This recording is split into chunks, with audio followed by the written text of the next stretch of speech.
এই পর্বে আমরা জাভাস্ক্রিপ্টের ভেরিয়েবল সম্পর্কে জানব। 4 ধরনের ভেরিয়েবল ডিক্লারেশন করা যেতে পারে: using var, using let, using constant, using nothing. এখন হোয়াট ইজ ভেরিয়েবল?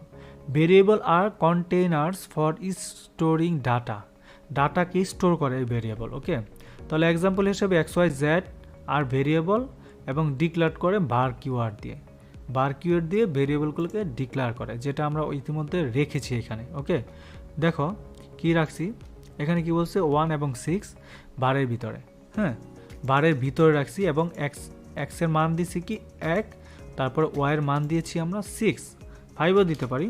আচ্ছা, দেখো দিলাম। দেওয়ার পরে এই যে জিনিসগুলো লেখার পরে আমরা কিন্তু অন্যভাবে আমরা কাজ করতেছি, তাই না? আমরা আমাদের কাজ করতেছি। আচ্ছা, তো এই যে জিনিসগুলো রাখলাম, এটা কি বলা হচ্ছে ভেরিয়েবল। তাহলে এইগুলো হচ্ছে ভেরিয়েবল। এই যে এই জিনিসগুলো হচ্ছে ভেরিয়েবল, XYZ, তারপরে রহিম করিম যাই লিখে, যেমন বার লিখলাম, বার লেখার পরে নাম দিলাম, সমান চিহ্ন দিয়ে দিলাম 5, দেন এটা দিলাম, এটা হচ্ছে ভেরিয়েবল। ওকে, এটাকে বলা হচ্ছে ভেরিয়েবল। ওকে, আর এই যেটা, এটা হচ্ছে ভেরিয়েবল কিওয়ার্ড। হ্যাঁ, এটা হচ্ছে কিওয়ার্ড। কিওয়ার্ড ছাড়া জাভাস্ক্রিপ্ট চলে না, এই জন্য কিওয়ার্ড লাগে। সেম একই পদ্ধতি আমরা বারের পরিবর্তে লেটও বসাইতে পারি, কোনো ব্যাপার না। জাস্ট আমরা লেট, আমরা জাস্ট লেট বসাবো এখানে, বারের পরিবর্তে লেট, বারের পরিবর্তে লেট, বারের পরিবর্তে জাস্ট লেট, কোনো ব্যাপার না। আমরা একই পদ্ধতিতে অনুসরণ করতেছি, দেখো। আচ্ছা, এখন লেট কেন বসাবো, এই কেন সেই কেন, এগুলো আমাদের পরে জানবো, ঠিক আছে? আচ্ছা, কনস্ট্যান্ট কি? কনস্ট্যান্ট মানে পিস 1, পিস 2, পিস টোটাল, এগুলো আর ভেরিয়েবল। হ্যাঁ, if you want to general rule, always declare variable constant if you think the value আর ভেরিয়েবল ক্যান চেঞ্জ। অর্থাৎ আমি যদি মনে করি আমার এই ভ্যালুটা চেঞ্জ হবে, পরিবর্তন হবে, একবার যোগ, একবার গুণ, একবার বিয়োগ হবে, তখন আমি এটাকে var দিয়ে লিখবো অথবা লেট দিয়ে লিখবো। ওকে, অর্থাৎ আমাকে এটাকে লেট দিয়ে লিখতে হবে, লেট। আর যদি মনে করি না আমার এই ভ্যালুটা আর কখনো চেঞ্জ হবে না, যা আছে তাই থাকবে, তাহলে আমি এটাকে কনস্ট দিয়ে লিখবো, কনস্ট। তাহলে কনস্ট দিয়ে আমরা তো অ্যাকচুয়ালি করি না, এর জন্য আর কি জাস্ট এখানে বারের পরিবর্তে কনস্ট লিখতে হবে, এরকমটা আর কি। ওকে, আচ্ছা, জাস্ট লাইক আলজেব্রা। আলজেব্রা কি?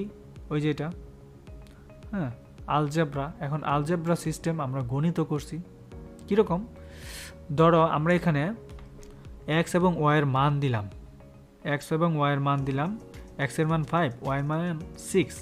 এখন এইটাকেও আমরা, অর্থাৎ এই দুইটার একটা টোটাল মান দিব, এই দুইটার x এবং y এর একটা গুরু দিব। কীরকম যদি একদম চিন্তা করি, ধরো x এবং y হচ্ছে ছেলে মেয়ে, হ্যাঁ, তাদের বাবার একটা নাম দিতে হবে। তাহলে আমরা লেট দিব, লেট দেওয়ার পরে দিব বাবা, বাবা দেওয়ার পরে বাবা তার ছেলে মেয়েকে কী করবে, কিছু করবে? হ্যাঁ, x প্লাস y, এই দুইটা দিল, সে কিন্তু দিল। দেওয়ার পরে এখন আমরা যদি এটার মান বের করি, কাকে বসায় মান বের করতে হবে, ডকুমেন্ট ডট রাইট দিয়েই তো করি।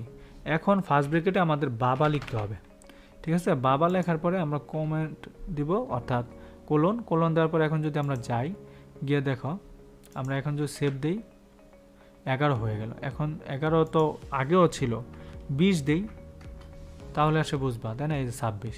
তাহলে কি এই মানটা দিয়ে আমরা কিন্তু x এবং y এখানে বসাই নাই, আমরা সেটাও করতে পারতাম, x এবং y এখানে এটাকে কমেন্ট আউট করি, আমরা কি করতে পারতাম, x প্লাস y দিলাম, তাহলে কি হয়েছে।